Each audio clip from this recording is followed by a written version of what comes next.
right, we are ready to restart set number 2, and both players have actually changed locations from that last start. sOs is in the bottom right as the orange Protoss, and in the upper left as the blue Zerg, it is Hoejja. As Hoejja, of course, a left-handed player, like we were mentioning before the game started. You know, typically in sports, they talk about the southpaw jinx, you know, whether it be boxing or various sports, that a lefty has an advantage over his opponent. I would almost think in StarCraft it would be a disadvantage of sorts, because the way the hotkeys are set up, it's kind of more set, generally speaking, for your left hand. Now, of course, you can change the hotkeys to your liking, but at the same time, you know, might be a small little thing that might be more advantage to a right-handed player. Yeah, I would have to agree on that. I feel that being able to change the keys does significantly reduce the disadvantage of that. A lot of left-handed players also just use the computer like a right-handed person. Like, I'm a lefty, for example, but I play, you know, right-handed normally. I know Naniwa is a left-handed player. There's a few of them out there, but they're definitely few and far in between when it comes to computers. Okay. Then, as a left-handed player, do you change the hotkeys to your likings, or do you kind of go with the standard, or what do you use for hotkeys? Well, I mean, I play like a right-handed person would normally, so I mean, I still have my few custom hotkeys here and there that make things more convenient, but overall, it's not too different from the standard layout.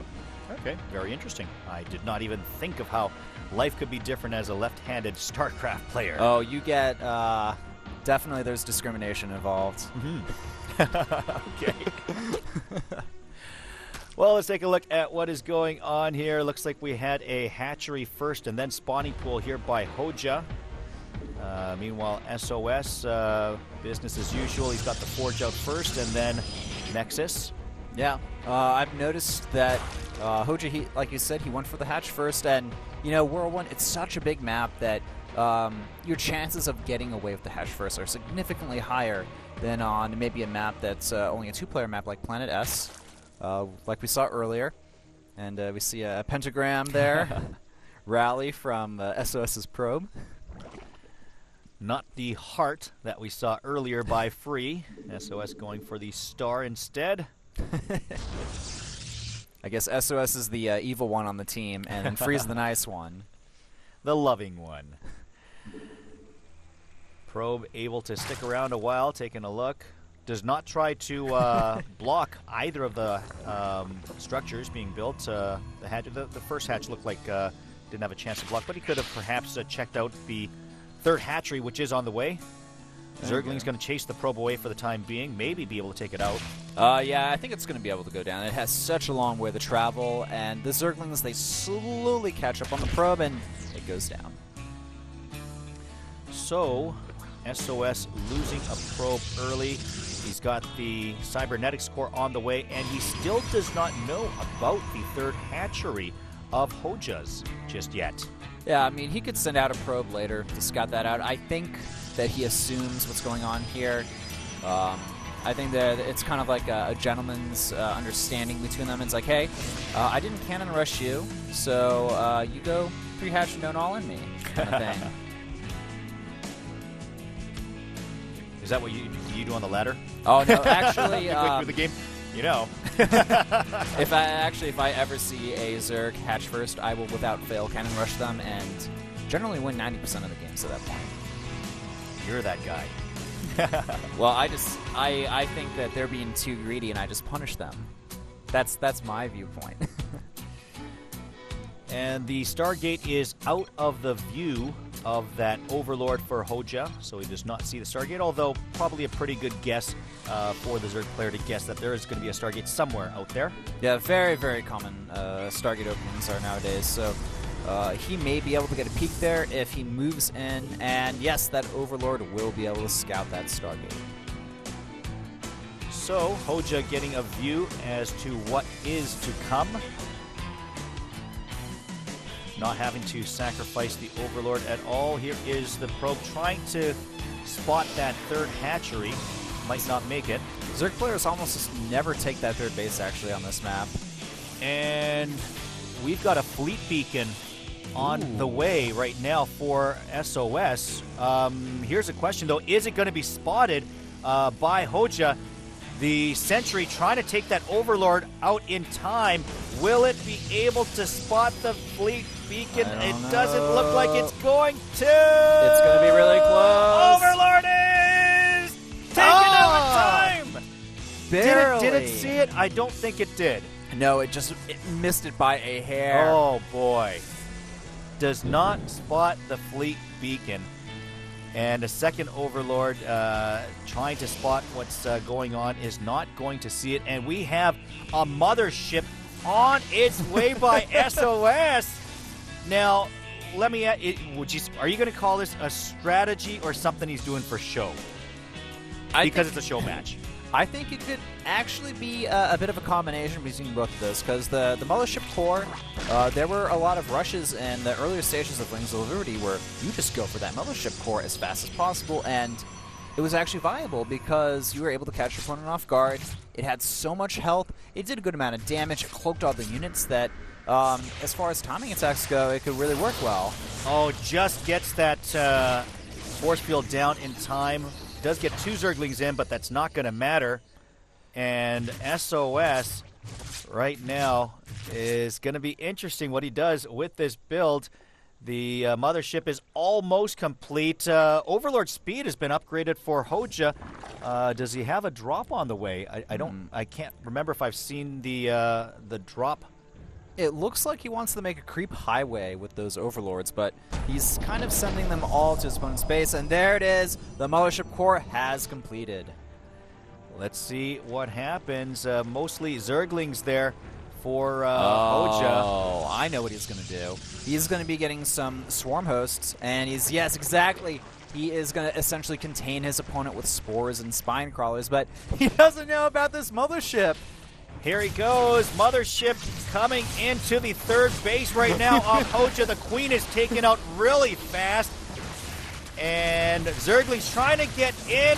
Sentry, no force field yet. It looks like he's going to bust right through there. Maybe not paying attention. Definitely not paying attention at all there. And now the Zergling is going to swarm into the main base.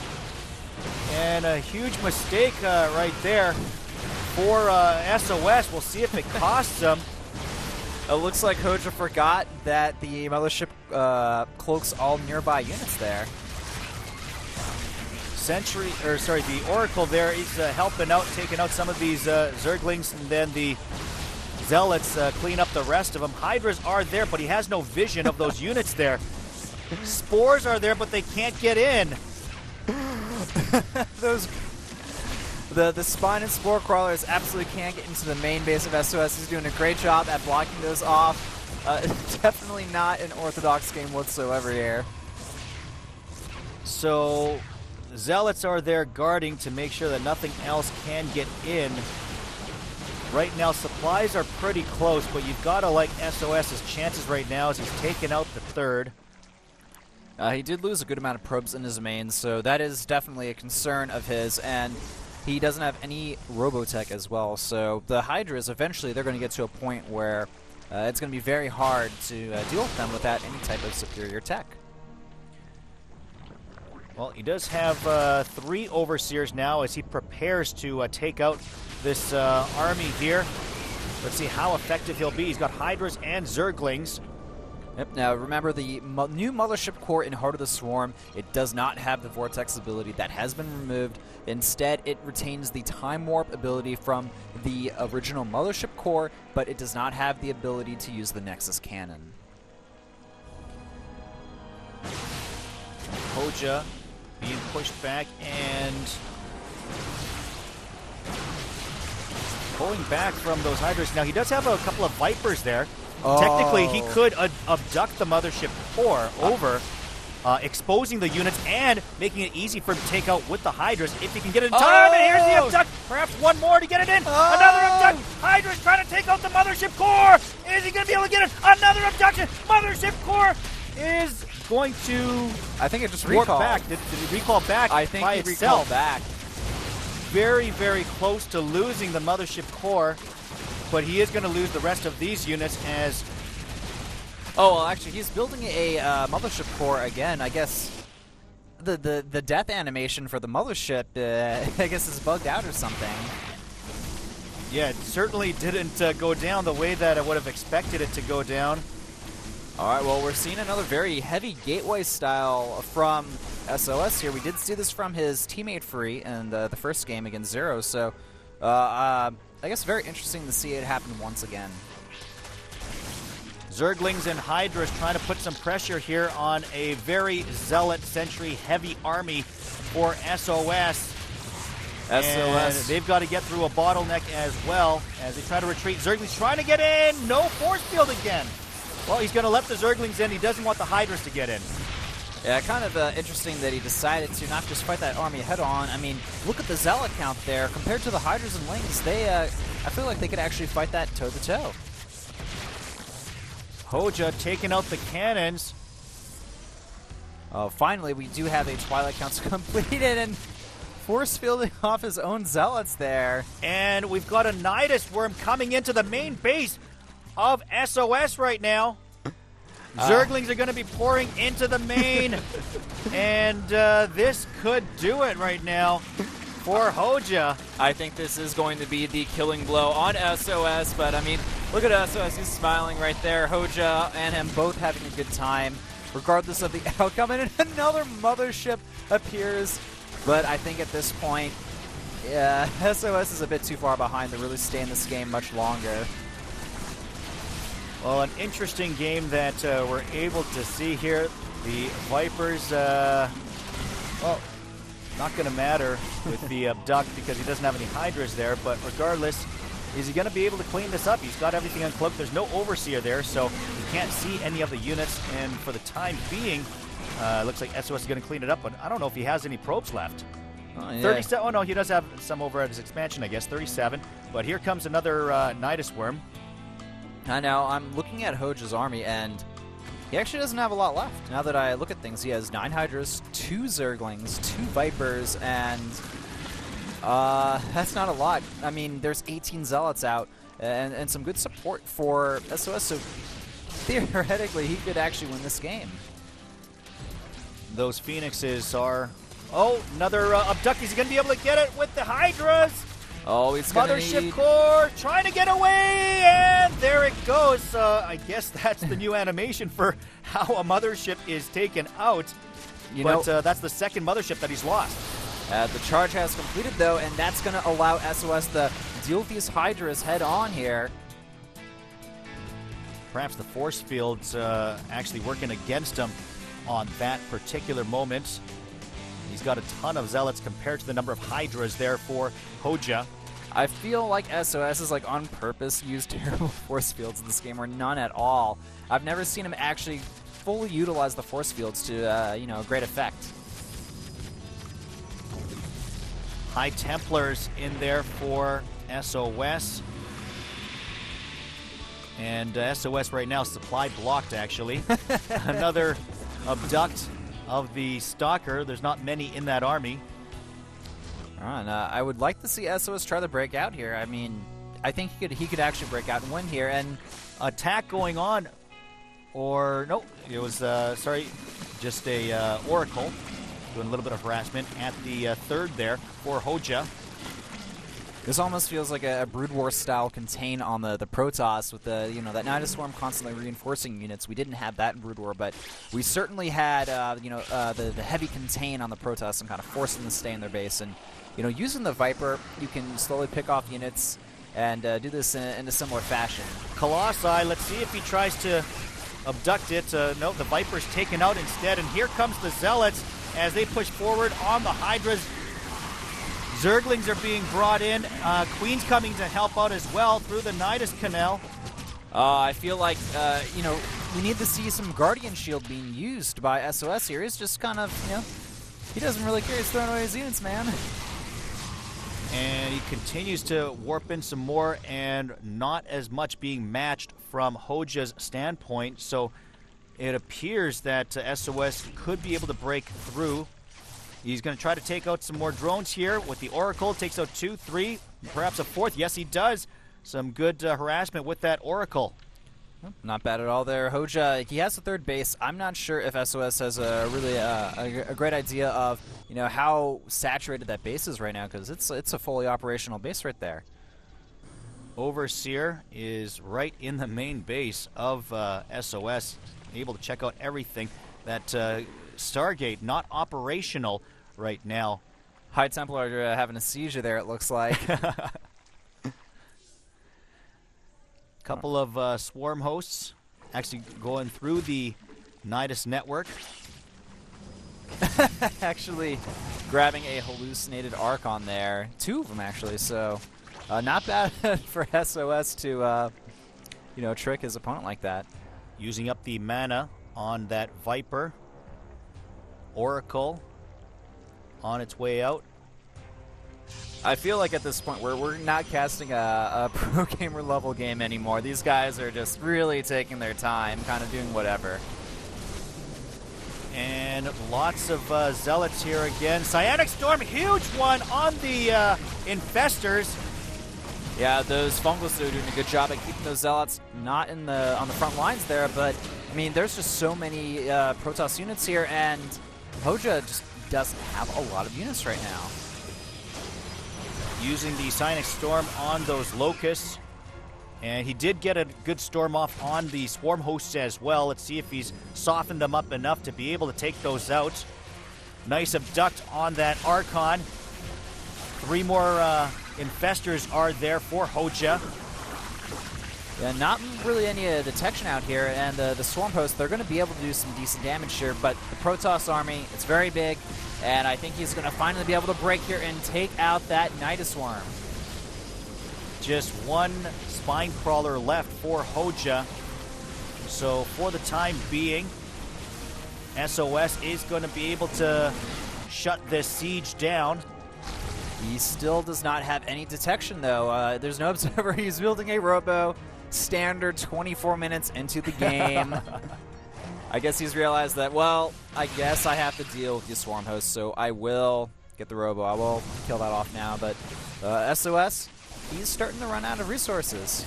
Mined out in his main base. And the Archon isn't going to survive. Nice storm to take out one of the Swarm Hosts, and almost mined out as natural as well. This siege continues from Hoejja.